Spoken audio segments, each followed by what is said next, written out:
তো hi guys, আমি রাজেশ আর তোমরা দেখছো এস আর রাজেশ ব্লগ। তো বন্ধুরা, আজ সকাল থেকে উঠে দেখি প্রচন্ড বৃষ্টি হচ্ছে।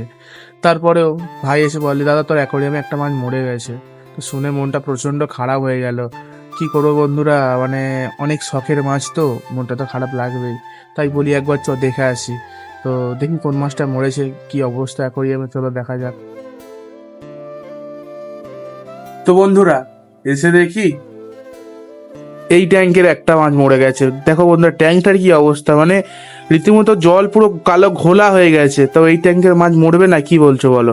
এই ট্যাঙ্কের মাছ তো মরাটা স্বাভাবিক না? আমারই লক্ষ্য করা উচিত ছিল আগে যে ট্যাঙ্কের মাছগুলো মানে এমন খারাপ অবস্থায় আছে, জলের অবস্থা এতটাই দুরবস্থা। কালকে যদি রাত্রে আমি লক্ষ্য করতাম তাহলে আমি জলটা পরিবর্তন করে দিতাম। দেখো বন্ধুরা, জলটার কি অবস্থা, পুরো কালো হয়ে গেছে, পুরো রীতিমতো কালো। সত্যি মানে নিজের গাফিলতি গুলো দেখার পর না নিজেরই খারাপ লাগে। মানে এমন ভুল আমি কিভাবে করলাম, মানে এটা আমি ভাবি মাঝে মাঝে, বুঝলে তো? তো আর কি করা যাবে, ক্ষতি যেহেতু হয়ে গেছে, তো এবারে জলটা পরিষ্কার তো এখন তাড়াতাড়ি করতেই হবে। তো তোমরা ভিডিও দেখতে থাকো, আমি জলটা পরিষ্কার করে নিই।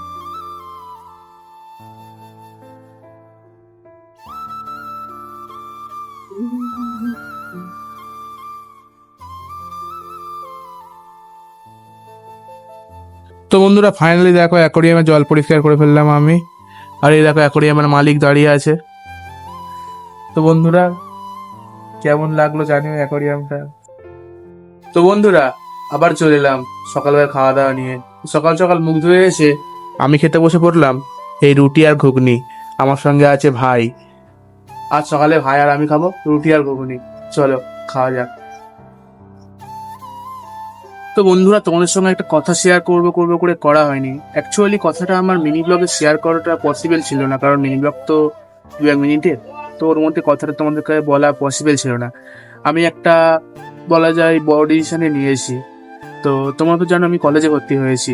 তো আমি কলেজে পাফে অ্যাডমিশন নিয়েছিলাম। তো পাফে অ্যাডমিশন নেওয়ার পরে আমি কলেজে গিয়ে জানতে পারলাম আমাকে রেগুলার যেতে হবে। তো আমি ভাবলাম যে আমার রেগুলার যাবো যখন, তখন আমি কেন পাশে করবো। তাই আমি বাংলা অনার্সে অ্যাপ্লাই করেছি। পাশের অ্যাডমিশন ক্যান্সেল করে বাংলা অনার্সে অ্যাপ্লাই করলাম। তো এই ডিসিশনটা আমি নিয়ে ঠিক করলাম না ভুল করলাম, এটা তোমরা অবশ্যই কমেন্টে জানিও।